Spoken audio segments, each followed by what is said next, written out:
Hello everyone. सो मैं आज इस वीडियो में डिस्कस करूँगी कि RRB PO and RRB clerk 2024 के लिए हम कंप्यूटर को किस तरह से प्रिपरेशन कर सकते हैं। ठीक है, तो देखो, कंप्यूटर एक ऐसा सब्जेक्ट है जो दोनों मतलब दो टाइप हो सकता है किसी किसी स्टूडेंट्स के लिए। कुछ स्टूडेंट्स ऐसा है जिन्होंने पहले से ही कंप्यूटर कभी ना कभी पढ़े थे उनके स्कूल लाइफ में या कॉलेज लाइफ में। ठीक है, तो उनके लिए कंप्यूटर ईजी होते हैं। बट कुछ स्टूडेंट्स मेरे जैसा होते हैं जिनके सिलेबस में like class 10th 11th even 12th कभी तक कंप्यूटर नहीं था। तो जैसे मैंने फ़र्स्ट टाइम आरआरबी पीओ के लिए ही कंप्यूटर किए थे, ऐसे बहुत सारे स्टूडेंट्स हैं। ठीक है, तो मैं उन सब के लिए सजेस्ट करना चाहती हूँ कि किस तरह से करना है और मैं किस तरह से किया था। तो देखो, मैं इस सिलेबस मतलब मैं नहीं, एक्चुअली कंप्यूटर के 3 पार्ट हैं।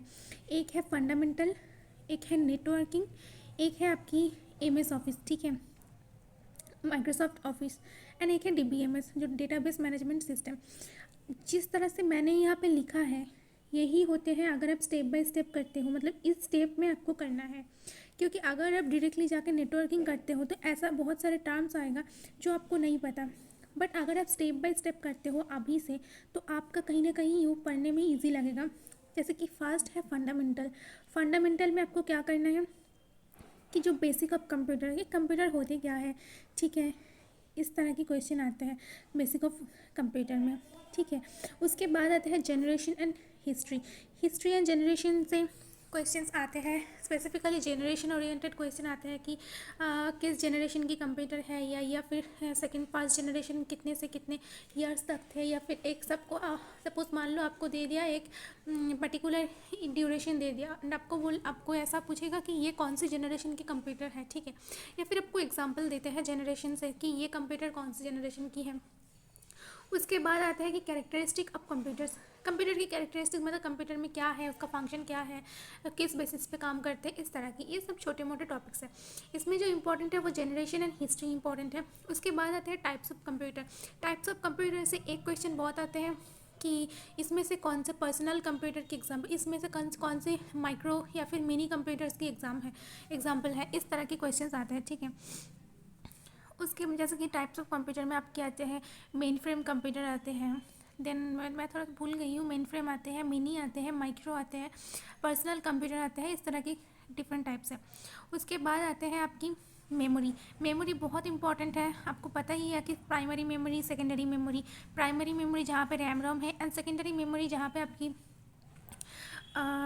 ये जो जो हम एक्सटर्नल मेमोरी यूज़ करते हैं। ठीक है, इस तरह की है सीडी डीवीडी जो हमारी चिप्स होते हैं ये। ठीक है, उसके बाद आते हैं input output device. Input output device बहुत इंपॉर्टेंट है, क्वेश्चंस बहुत सिंपल आते हैं कि इसमें से कौन सा इनपुट डिवाइस का एग्जाम है या फिर कौन से आउटपुट डिवाइस का एग्जाम्पल है या फिर कौन से इनपुट डिवाइस नहीं है, 5 ऑप्शन दे देंगे इसमें से, इस तरह की क्वेश्चन आपको करना है।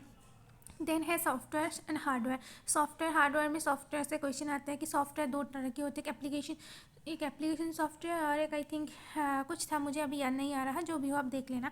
एंड हार्डवेयर से है, जैसे हार्डवेयर की एग्जांपल मतलब इनपुट आउटपुट भी हार्डवेयर डिवाइस है आपकी, जो भी हम कीबोर्ड ये सब यूज़ करें सब कुछ हार्डवेयर है।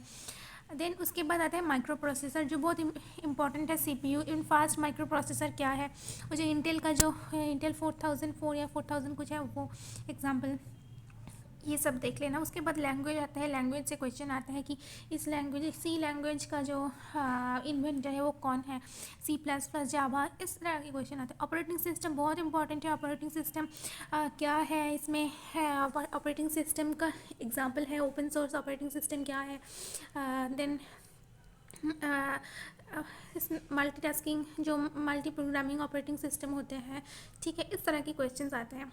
देन आते हैं बूटिंग। बूटिंग बहुत इंपॉर्टेंट है, बूटिंग से भी क्वेश्चन आते हैं कि वार्म बूट कोल्ड बूट जो है ये क्वेश्चन आते हैं। बूटिंग में सबसे ज़्यादा मतलब फास्ट जो मतलब कौन से पर्टिकुलर ऐसे बूटिंग में सबसे पहले क्या एक्टिव होता है, एक इस तरह की क्वेश्चन आता है। जैसे कि बूटिंग किस वजह से होते हैं, ऐसा कुछ क्वेश्चन आता है, मतलब आई मीन रोम जिसके लिए रिस्पॉन्सिबल है। ठीक है, देन विंडोज़ एंड एंड्रॉयड की वर्जन्स पूछते हैं। स्पेसिफिकली विंडोज़ की जो वर्जन होते हैं वो बहुत इंपॉर्टेंट है, जैसे कि विंडोज़ NT आते हैं, मिलेनियम एडिशन आते हैं, इस तरह की जो क्वेश्चन है ये बहुत इंपॉर्टेंट है, वो भी आप देख लेना। देन उसके बाद आते हैं, ये फंडामेंटल होगा, ये जो 1 से 11 तक जो भी मैंने टॉपिक लिखा है, अगर आप इसको स्टेप बाय स्टेप करते हो तो मुझे नहीं लगता कि आपकी कंप्यूटर की एक भी क्वेश्चन छूटेगा। ठीक है, मैं ये नहीं बोल रही हूँ कि आप 40 आउट ऑफ 40 कर पाओगे, बट हाँ क्वेश्चन के अकॉर्डिंग, जैसे इस बार कंप्यूटर का क्वेश्चन टफ था, मैंने 21 पॉइंट समथिंग स्कोर किया था, जो 10.625 20 में 10.625, जो कि अच्छा मार्क्स था। RRB PO में, RRB क्लार्क में मैंने स्कोर किया था 15 पॉइंट समथिंग। ठीक है, जो आई मीन ओबियसली अच्छा है, 15 पॉइंट नहीं, आई थिंक कि हाँ 15 पॉइंट समथिंग स्कोर किया था RRB क्लार्क में 20 में, जो बहुत अच्छा स्कोर है। इसके बाद है नेटवर्किंग। फंडामेंटल में ये 1 से 11 तक जो भी मैंने लिखा है, इसको आप डेली बेसिस पे करो, एक एक टॉपिक उठाओ एंड इसको कंप्लीट करो। ठीक है, उसके बाद आते हैं नेटवर्किंग। नेटवर्किंग भी बहुत इंपॉर्टेंट टॉपिक है। इससे आप पहले जो आते हैं स्टेप बाय स्टेप करना है, मैं स्टेप बाय स्टेप ही इसमें लिखा है। फर्स्ट है IP एंड मैक एड्रेस जो आपको करना है। उसके बाद है mode of transmission. Mode of transmission मतलब जो है सिंप्लेक्स, डुप्लेक्स, हाफ डुप्लेक्स। इसके बाद है टाइप्स ऑफ ट्रांसमिशन मीडिया। जो ट्रांसमिशन मीडिया मतलब आपकी उसमें है कि ट्विस्टेड पेयर केबल है, या फिर आपकी ऑप्टिकल फाइबर है, ये सब मोड ऑफ ट्रांसमिशन, या फिर आपकी माइक्रोवेव है, और इस तरह की जो है ये मोड ऑफ ट्रांसमिशन है। ठीक है, रेडियो वेव है। देन उसके बाद आते हैं URL क्या होते हैं, DNS क्या होते हैं, uniform resource, I think URL uniform resource language, uniform resource language. ठीक है, URL जो हम ब्राउज़र में कभी कभी बहुत सी जगह, सब जगह में देखते हैं URL। And DNS domain name system, क्या होते हैं। उसके बाद आते हैं सबसे इंपॉर्टेंट जो है OSI model and TCP/IP model. ये बहुत इंपॉर्टेंट है, OSI model and TCP/IP model. ठीक है, OSI मॉडल का 7 लेयर्स है एंड TCP/IP मॉडल का 4 या 5 लेयर्स है। ठीक है, इसको करना है, हर स्टेप की क्या क्या फंक्शन है, हर स्टेप में किस तरह की मतलब जो क्या है नेटवर्क, किस तरह के नेटवर्क यूज़ होते हैं, किस तरह के डिवाइसेस यूज़ होते हैं, ऐसे क्वेश्चन आते हैं। ओके, इसके बाद है type of network. Type of network मतलब जो लैन, जैसे आपको सुना है लैन की लोकल एरिया नेटवर्क, फिर man metropolitan area network, WAN है, VPN है, इस तरह की जो है ये टाइप्स ऑफ नेटवर्क। ये स्टेप बाय स्टेप है, आप इस तरह से ही करना। ठीक है, उसके बाद है networking devices and topology. Network devices मतलब राउटर है, मोडेम है, देन आपकी गेटवे है, इस तरह की जो डिवाइसेस होते हैं इसको नेटवर्किंग डिवाइस बोलते हैं। एंड टोपोलॉजी, टोपोलॉजी मतलब आपको पता है बहुत इजी है, स्टार टोपोलॉजी है, बास टोपोलॉजी है, रिंग टोपोलॉजी है। ये सिर्फ और सिर्फ डेफिनेशन करना है कि क्या है ये, कुछ नहीं। बहुत मतलब जो भी मैं बोल रही हूँ सुनने में शायद बहुत ज़्यादा डिफिकल्ट लग रहा है, बट एक्चुअली बहुत इजी है। ठीक है, हाँ, तो ये जो है नेटवर्किंग डिवाइस। इसके बाद नेटवर्किंग का कुछ और भी टॉपिक है, जैसे कि आप देखो कि नेटवर्क टोपोलॉजी के बाद है नंबर 8 पॉइंट है प्रोटोकॉल्स। प्रोटोकॉल्स भी इंपॉर्टेंट है, जैसे आपको कुछ मैंने एग्जांपल्स यहाँ पे लिख दिया है कि HTTP प्रोटोकॉल्स, HTTPS, HTTP मतलब हाइपर टेक्स्ट ट्रांसफर प्रोटोकॉल, जो आपने देखा है कि किसी भी ब्राउज़र के पहले लिखा होते हैं, वेब पेज के पहले लिखा होता है कि HTTP। ठीक है, मैं हाइपर टेक्स्ट ट्रांसफ़र प्रोटोकॉल। ठीक है, उसके बाद आते हैं कि वेब ब्राउज़र। आपको ब्राउज़र जैसे एग्जांपल है क्रोम एक ब्राउज़र है, माइक्रोसॉफ्ट एज एक ब्राउज़र है। ठीक है, ये जो है ये वेब ब्राउज़र है। एंड वेब ब्राउज़र के अंदर हम सर्च इंजन भी देखते हैं, जैसे गूगल एक सर्च इंजन है। मतलब ऐसा होता है ना कि क्रोम के जो डिफ़ॉल्ट ब्राउज़र हो डिफ़ॉल्ट सर्च इंजन होते हैं, क्रोम एक ब्राउज़र है एंड उसके जो डिफ़ॉल्ट सर्च इंजन होते हैं वो गूगल ही होता है। देन उसके बाद आते हैं कि आपकी ईमेल। ईमेल में बहुत कुछ करने का है, मतलब बहुत कुछ, मतलब कि ऐसा नहीं कि बहुत डिफ़िकल्ट कुछ है, इजी है कि लाइक कार्बन CCC क्या होते हैं, ब्लाइंड कार्बन कॉपी क्या होते हैं, एंड ब्लाइंड कार्बन कॉपी क्या होते हैं। एंड देन उसके बाद आपके आते हैं कि कितने तक हम स्टोर कर सकते हैं ईमेल में, स्टोरेज कितने तक अवेलेबल है, या फिर ईमेल में जो प्रोटोकॉल्स यूज़ होते हैं, ईमेल का प्रोटोकॉल भी है, जहाँ आप सही करोगे वो मिल जाएगा। वो क्या है, ईमेल भेजने का प्रोटोकॉल क्या है, एंड ईमेल रिसीव करने का प्रोटोकॉल क्या है। ईमेल की जो सिक्योरिटी है उसकी, जैसे ईमेल सिक्योरिटी का PGP करके एक प्रोटोकॉल है, प्रिटी गुड प्राइवेसी, ये ईमेल सिक्योरिटी प्रोटोकॉल, ये भी इंपॉर्टेंट है। उसके बाद आते हैं वायरस, एंटीवायरस। वायरस में आपको पता है कि सिर्फ वायरस नहीं है, मतलब मैलवेयर सॉफ्ट, इसमें मैलवेयर है, आई मीन लिखना इसमें गलत हुआ है, सिर्फ वायरस नहीं है, वायरस के बिना भी बहुत सारे मैलवर्म्स हैं, जैसे वर्म है, ट्रोजन हॉर्स है, इस तरह की एंड बहुत डिफरेंट काइंड्स ऑफ और भी डिफरेंट टाइप्स ऑफ शॉट होते हैं, जैसे फिशिंग होते हैं, वीजिंग होते हैं, इस तरह की, ठीक है। और उसके साथ आपको एंटीवायरस भी कर लेना है। एंटीवायरस मतलब सिर्फ एग्जांपल देखना है कि आपको पूछेगा कि इसमें से कौन से एंटीवायरस के एग्जाम्पल हैं, ऐसा क्वेश्चन आते हैं। देन आते हैं इंटरनेट सर्विस। इंटरनेट सर्विस मतलब कि इंटरनेट आपको क्या सर्विस प्रोवाइड करते हैं, जिसमें से एक है ई कॉमर्स प्रोवाइड करते हैं, ईमेल प्रोवाइड करते हैं, ये सब कुछ तो इंटरनेट का सर्विस ही है ना। तो यही हाँ, तो आपकी जो सबसे इंपॉर्टेंट टॉपिक दो मैंने बोल दिया, एक फंडामेंटल, एक है नेटवर्किंग। इसके बाद सबसे इंपॉर्टेंट जिसका वेटेज एग्जाम में बोल सकते हो 50% वेटेज रहते हैं पूरे एग्ज़ाम में, वो है एमएस ऑफिस।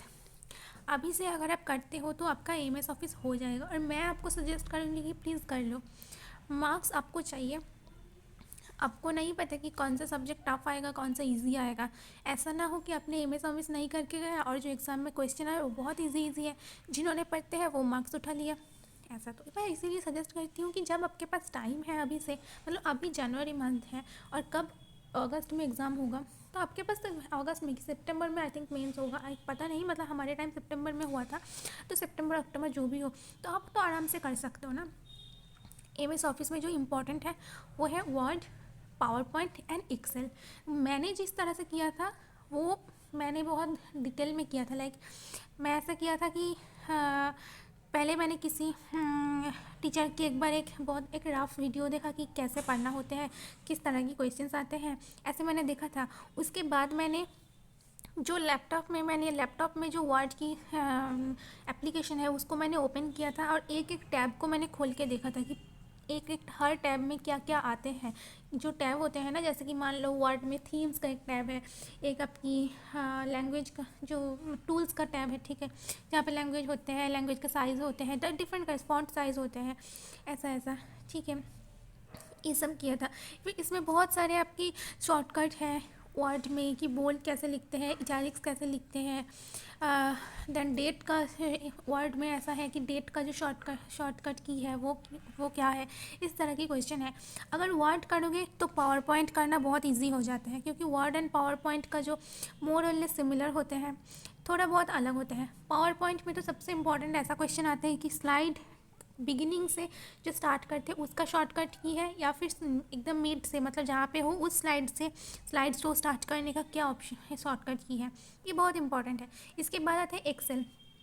एक्सेल बहुत डिफिकल्ट, थोड़ा सा डिफिकल्ट साइड में चले जाते हैं, बट जो एग्जाम में क्वेश्चन आते हैं रो एंड कॉलम, इस रो में क्या होगा, मतलब आपको ऐसे दे देते हैं कि फर्स्ट रो फर्स्ट कॉलम की सेल का एड्रेस क्या होगा, इस तरह के क्वेश्चन एक्सेल में आते हैं। तो मैंने ये तीनों ही किया था, ठीक है।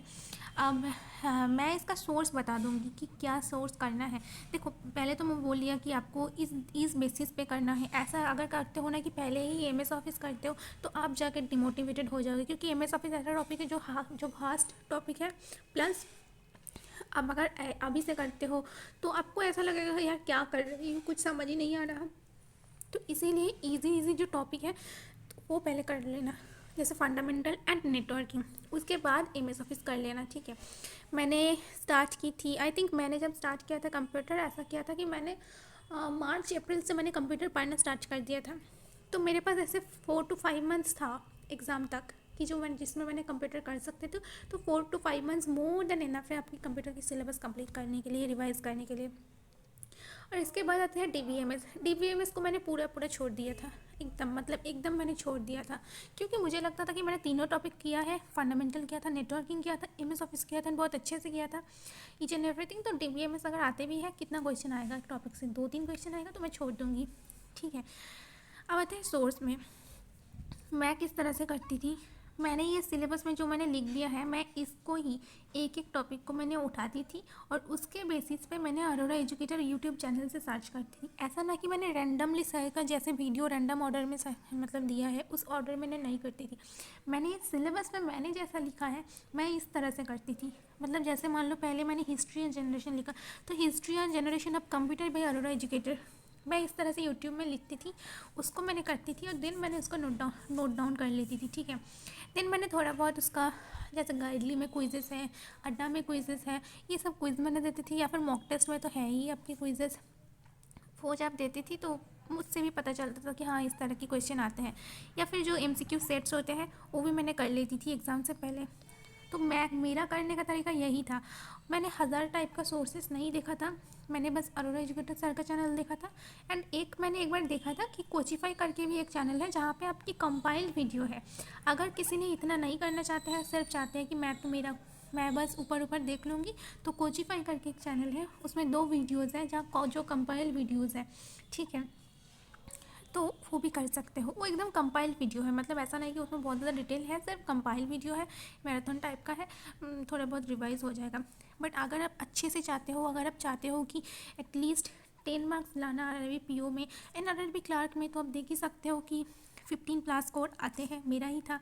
तो तब आपको इस तरह के अरोरा एजुकेटर चैनल से आपको डिटेल में करना है, ठीक है। एक एक सोर्स को उठाओ, एक एक टॉपिक को, जो भी मैंने लिख दिया है इसको कॉपी में नोट डाउन कर लो। एंड ये जो टॉपिक मैंने लिख दिया है फंडामेंटल नेटवर्किंग का, इसको वो कॉपी में नोट डाउन कर लो एंड इसके अकॉर्डिंग एक एक टॉपिक को सर्च करके करना, ठीक है। बस इतना ही करो, अभी से स्टार्ट कर दो, आपकी अगस्त सितंबर तक आराम से सब कुछ हो जाएगा, ओके। तो बस इतना ही। और अगर आपको किसी भी हेल्प चाहिए तो बता देना, मैं हेल्प कर दूँगी। Thank you and take care. I think अब मुझे नहीं लगता कि आपको किसी भी यूट्यूब चैनल में इतना डिटेल में आपको समझाया है कि सिलेबस में है क्या क्या, क्योंकि बहुत सारे स्टूडेंट्स ने मिस्टेक यही करते हैं कि किसी भी रैंडम ऑर्डर में वीडियोस देख लेते हैं और उसको अल्टीमेटली जाके कुछ समझ नहीं आता है। तो मुझे नहीं लगता कि इतना डिटेल में किसी ने आपको बोला है कि हाँ फंडामेंटल में ये सारे टॉपिक हैं, नेटवर्किंग में ये सारे टॉपिक हैं, उसके बाद एमएस ऑफिस करना। तो आई थिंक ये वीडियो आपके लिए बहुत इंपॉर्टेंट, बहुत सफिशिएंट होगा समझने के लिए कि कंप्यूटर में क्या क्या है और किस तरह से पढ़ना चाहिए, ठीक है। और एक बात, थोड़ा एफर्ट्स खुद भी देना, ऐसा नहीं है कि हमेशा किसी मेंटर के ऊपर ही भरोसा करना है। जो भी मैंने लिखा है, अगर समझ नहीं आते थे, मैं ऐसा करती थी कि अगर मुझे समझ नहीं आते थे कुछ टॉपिक, तो मैं जाके गूगल में सर्च करती थी या फिर मैं यूट्यूब में स्पेसिफिकली उस टॉपिक के ऊपर वीडियोस देखती थी। बहुत सारे चैनल्स हैं, कंप्यूटर बेस्ड बहुत सारे चैनल्स हैं, तब मैं देखती थी, तो मैं उस तरह से भी क्लियर कर लेती थी, ठीक है। Thank you and take care, bye bye.